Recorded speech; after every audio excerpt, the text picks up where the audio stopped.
গাজা লেবাননে ইসরায়েলি আগ্রাসন বন্ধে এক হচ্ছে মুসলিম বিশ্ব। রিয়াদে আরব ইসলামিক সম্মেলন, বাংলাদেশ সহ বিভিন্ন দেশের প্রতিনিধির অংশগ্রহণ। আজারবাইজানে জলবায়ু শীর্ষ সম্মেলন COP29 শুরু। যোগ দিচ্ছেন বাংলাদেশ সহ প্রায় 200 দেশের সরকার ও রাষ্ট্রপ্রধান। এবং বৈষম্য নিরসন ও নিরাপদ কর্মস্থলের দাবিতে দক্ষিণ কোরিয়ার সিউলে শ্রমিক বিক্ষোভ, পুলিশের সঙ্গে ব্যাপক সংঘর্ষ, শতাধিক আটক। ট্রাম্প পুতিন ফোন আলাপ, গণমাধ্যমের দাবি অস্বীকার রাশিয়ার। জার্মান চ্যান্সেলরের সঙ্গেও আলোচনা, দ্বিপাক্ষিক সহযোগিতা অব্যাহত রাখার ঘোষণা। গাজায় ইসরায়েলি বাহিনীর হামলায় অন্তত 49 জন নিহত হয়েছেন। এর মধ্যে জাবালিয়া শরণার্থী শিবিরে একই পরিবারের 13 শিশুসহ প্রাণ হারান 33 জন। এদিকে লেবাননে তেল আবিবের বোমার আঘাতে অন্তত 38 জনের মৃত্যু হয়েছে। দেশটির সশস্ত্র গোষ্ঠী হিজবুল্লাহর ব্যবহৃত পেজার বিস্ফোরণে অনুমোদন দেওয়ার কথা স্বীকার করেছেন ইসরায়েলের প্রধানমন্ত্রী বেনিয়ামিন নেতানিয়াহু। ধ্বংসস্তূপে পরিণত হয়েছে গাজার জাবালিয়া শরণার্থী শিবির। এর মাঝেই আটকা পড়াদের উদ্ধারের চেষ্টা করছেন কেউ কেউ। রোববার ভোরে শরণার্থী শিবিরটিতে দফায় দফায় হামলা চালায় ইসরায়েলি বাহিনী। এতে নারী, শিশুসহ বেশ কয়েকজন হতাহত হয়েছেন। একই পরিবারের বাবা মা, সন্তান সহ অনেকে প্রাণ হারিয়েছেন। জাবালিয়া বাদেও এদিন অবরুদ্ধ উপত্যকাটির বিভিন্ন জায়গায় বিমান হামলা চালায় নেতানিয়াহু বাহিনী। এসব ঘটনায় বহু বেসামরিক নাগরিক নিহত হয়েছেন। যুক্তরাষ্ট্রভিত্তিক একটি মানবাধিকার সংস্থার দাবি, গাজায় নিহতদের বেশিরভাগই নারী ও শিশু। গাজার পাশাপাশি লেবাননেও বিমান হামলা অভিযান অব্যাহত রেখেছে ইসরায়েল। রোববারও দক্ষিণ লেবানন ও রাজধানী বৈরুতে হামলা চালানো হয়। এদিনও নেতানিয়াহু বাহিনীর তাণ্ডবে শিশুসহ বহু মানুষ হতাহত হয়েছেন। জবাবে ইসরায়েলের বিভিন্ন স্থাপনা লক্ষ্য করে ক্ষেপণাস্ত্র হামলা চালানোর দাবি করেছে হিজবুল্লাহ। যদিও সংগঠনটি যুদ্ধে পরাজিত হয়েছে বলে দাবি করেছেন ইসরায়েলের নতুন প্রতিরক্ষামন্ত্রী। লেবাননে সশস্ত্র গোষ্ঠী হিজবুল্লাহ সদস্যদের কাছে থাকা পেজার বিস্ফোরণের বিষয়ে অবশেষে নিজের স্বীকারোক্তি দিলেন ইসরায়েলের প্রধানমন্ত্রী বেনিয়ামিন নেতানিয়াহু। ওই বিস্ফোরণের অনুমোদন দেওয়ার কথা স্বীকার করেছেন তিনি। সেপ্টেম্বরের ওই ঘটনায় অন্তত 40 জনের প্রাণহানি হয়। ইসরায়েলের লাগাতার বিমান হামলায় লেবানন এখন যুদ্ধক্ষেত্র। সীমান্ত এলাকায় উত্তেজনা বাড়তে থাকায় লেবানন থেকে সিরীয় শরণার্থীদের আবারও ফিরে যেতে হচ্ছে দেশটিতে। কিন্তু দেশে ফিরে নিজ বাড়ির জায়গায় দেখতে পাচ্ছেন কেবল ধ্বংসস্তূপ। লেবানন থেকে সিরিয়ায় ফিরে আসছেন হাজার হাজার সিরীয় শরণার্থী। নতুন করে নিরাপত্তাহীনতা সৃষ্টি হওয়ায় ফিরে আসলেও তাদের অপেক্ষায় আছে এক ভয়াবহ পরিস্থিতি। নিজ দেশও পুনর্বাসনের সুযোগ নেই, বরং বেঁচে থাকার ন্যূনতম চাহিদাগুলোও মেটানো সম্ভব হচ্ছে না। 2021 সালের গৃহযুদ্ধের পর শরণার্থীরা নিজেদের ঘরবাড়ি ত্যাগ করে লেবাননে আশ্রয় নেন। তাদের মধ্যে অনেকে যুদ্ধবিধ্বস্ত শহর হোমসের বাসিন্দা ছিলেন, যা দীর্ঘদিন অবরোধের শিকার ছিল। এবার লেবাননে বোমা হামলা থেকে পালিয়ে ফিরছেন তারা। একসময় যেখানে তাদের বাসস্থান ছিল, এখন নিজ দেশে ফিরে সেখানে দেখছেন কেবল ধ্বংসস্তূপ। লেবানন থেকে ফেরা এই শরণার্থীদের জীবন এখন চরম দুর্বিষহ হয়ে উঠেছে।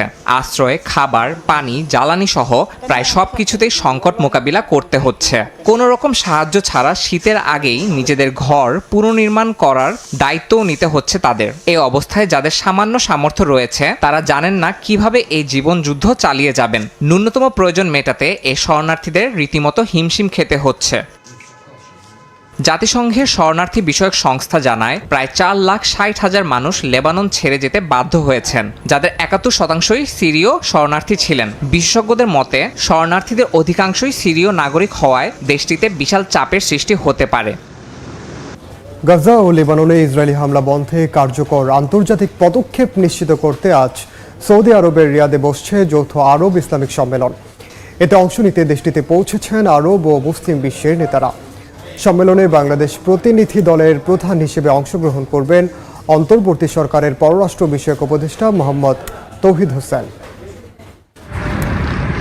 আন্তর্জাতিক আহ্বান উপেক্ষা করে গাজা ও লেবাননে হামলা চালিয়ে যাচ্ছে ইসরায়েল। হামাস ও হিজবুল্লাহকে প্রতিহতের নামে চালানো এই হামলার বলি হচ্ছে নিরীহ মানুষ। প্রতিদিনই বাড়ছে হতাহতের সংখ্যা। মধ্যপ্রাচ্যে চলমান এই সংঘাত বন্ধে সম্মেলনে বসছেন আরব ও মুসলিম বিশ্বের নেতারা। গাজা ও লেবাননে ইসরায়েলি হামলা ইস্যুতে আলোচনায় সৌদি আরবের রিয়াদে বসছে যৌথ আরব ইসলামিক সম্মেলন। এতে উপস্থিত থাকবেন সৌদি আরব, কাতার, তুরস্ক, ইন্দোনেশিয়া ও ফিলিস্তিনের পররাষ্ট্রমন্ত্রীরা। আরব লীগ এবং ইসলামিক সহযোগিতা সংস্থা ওআইসির প্রতিনিধিরা সম্মেলনে অংশ নিতে এরই মধ্যে রিয়াদে পৌঁছেছেন। সৌদি প্রেস এজেন্সি জানিয়েছে, গাজা ও লেবাননে ইসরায়েলি হামলা বন্ধ, নাগরিকদের নিরাপত্তা নিশ্চিত করা ও ত্রাণ কার্যক্রম পরিচালনার মতো বিষয়গুলো এবারের সম্মেলনে গুরুত্ব পাবে। চলমান হামলা বন্ধে বিশ্ব সম্প্রদায়ের মাধ্যমে নেতানিয়াহু প্রশাসনের উপর আরও চাপ প্রয়োগে কাজ করবেন মুসলিম বিশ্বের নেতারা। নির্বাচনে জয়ের পর প্রথমবার রুশ প্রেসিডেন্ট ভ্লাদিমির পুতিনকে টেলিফোন করলেন যুক্তরাষ্ট্রের নবনির্বাচিত প্রেসিডেন্ট ডোনাল্ড ট্রাম্প। মার্কিন গণমাধ্যম বলছে, দুই নেতার টেলিফোন আলাপে ইউক্রেন যুদ্ধ নিয়ে আলোচনা হয়। এ সময় পুতিনকে ইউক্রেনের চলমান সংঘাত আর না বাড়ানোর আহ্বান জানান ট্রাম্প। তবে দুই নেতার টেলিফোন আলাপের বিষয়টি সঠিক নয় বলে দাবি করেছে ক্রেমলিন। মার্কিন নির্বাচনের প্রচারণা চলাকালীন ডোনাল্ড ট্রাম্প বেশ আত্মবিশ্বাসের সঙ্গে বারবার দাবি করেছেন যে তিনি ক্ষমতায় আসলে ইউক্রেনে চলমান যুদ্ধে ইতি টানবেন। সেই প্রতিশ্রুতি বজায় রাখতে এর মধ্যেই কাজ শুরু করে দিয়েছেন নবনির্বাচিত এই মার্কিন প্রেসিডেন্ট। নির্বাচনে জয়ের এক সপ্তাহের মধ্যে রুশ প্রেসিডেন্ট ভ্লাদিমির পুতিনের সঙ্গে টেলিফোনে আলাপ করেন তিনি। স্থানীয় সময় বৃহস্পতিবার ট্রাম্পের ফ্লোরিডার বাসভবন থেকে এই ফোনালাপ হয় বলে জানায় মার্কিন সংবাদ মাধ্যম দ্য ওয়াশিংটন পোস্ট। এ সময় পুতিনকে ইউক্রেন যুদ্ধ আর না বাড়ানোর আহ্বান জানান ট্রাম্প। নাম প্রকাশে অনিচ্ছুক এক ব্যক্তির বরাতে গণমাধ্যম জানায়, ফোনালাপে ইউরোপে যুক্তরাষ্ট্রের যে বিশাল সেনা মোতায়েন করা আছে সেই বিষয়টি পুতিনকে মনে করিয়ে দেন ট্রাম্প। একই সঙ্গে ইউক্রেন যুদ্ধ থামাতে আরও কথাবার্তা বলার ইচ্ছাও প্রকাশ করেন। তবে পুতিনের সঙ্গে ট্রাম্পের টেলিফোন আলাপের বিষয়টি অস্বীকার করেছে ক্রেমলিন। ক্রেমলিনের মুখপাত্র দিমিত্রি পেসকভ রয়টার্সকে এ কথা জানান। এর আগে বুধবার ইউক্রেনের প্রেসিডেন্ট ভলোদিমির জেলেনস্কির সঙ্গেও কথা হয় ডোনাল্ড ট্রাম্পের। জেলেনস্কি জানান, এই বার্তালাপে ইউক্রেনের সঙ্গে পারস্পরিক সহায়তা বজায় রাখার কথা বলেন ট্রাম্প। এদিকে প্রেসিডেন্ট জো বাইডেন জানান, জানুয়ারির 20 তারিখে ক্ষমতা হস্তান্তরের আগে ইউক্রেনকে যথাসম্ভব সাহায্য করে যাবেন তিনি। রোববার বাইডেনের নিরাপত্তা উপদেষ্টা জেক সুলিভান জানান, যুদ্ধবন্ধের আলোচনার সময় ইউক্রেনকে শক্তিশালী অবস্থানে রাখতে প্রয়োজনে তাদের জন্য বরাদ্দ তহবিলের $600 কোটি ব্যবহার করবে বাইডেন প্রশাসন। একই দিন জার্মান চ্যান্সেলর ওলাফ সলৎসের সঙ্গেও ফোনালাপ করেন ট্রাম্প।